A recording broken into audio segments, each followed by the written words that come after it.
Hey guys, lepedaler back with another video. Today we're going to be taking a look at Giant's 2020 TCx Advanced Pro Zero. So without further ado, let's get right into this video.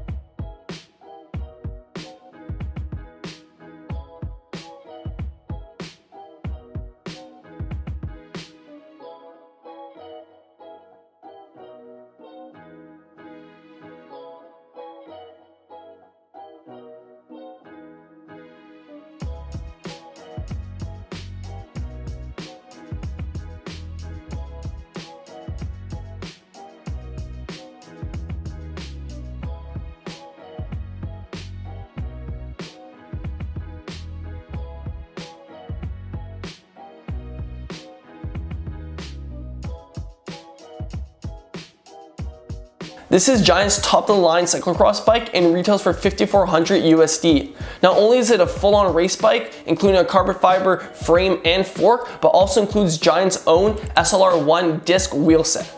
So the group set that comes on this bike is SRAM's 12-speed 1x force axis group set. Now I know that's a mouthful, but I'll explain. For shifting, there's no cables. It's fully wireless, which is pretty crazy because that means there's just one less thing you have to worry about for maintenance. One thing that should be noted is that it's a 1x. There's no 2 chain rings or front derailleur. And at the back, instead of your typical 11 speed, it's actually 12 speed. And like I said, it's all wireless. The rims are carbon fiber, like I said, and those have a 12mm through axle. One thing I love about this bike in specific is Giant's own defuse technology. If you haven't heard it, I'll explain.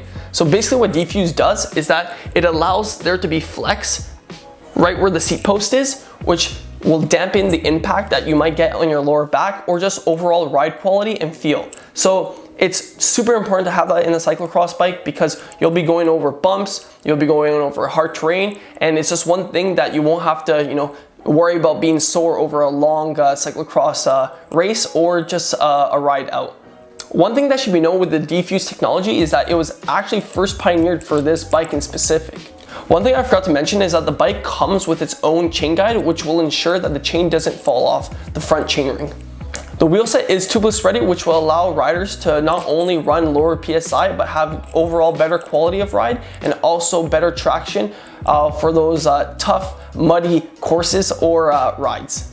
The original tires that came with this bike were Maxxis all-terrain 33mm, but I actually switched them out because this is going to be my gravel bike. So if you guys want to stick around, I'll explain what I plan on doing with this bike and just give you guys an overview. So that wraps it up for my quick look at my 2020 TCx Advanced Pro Zero, and I've ridden other iterations of the TCX, so I'm very excited to ride it again because not only does it have an amazing race geometry already, but with the other features such as the 12-speed wireless group set and also with the carbon fiber rims, it's just gonna shred.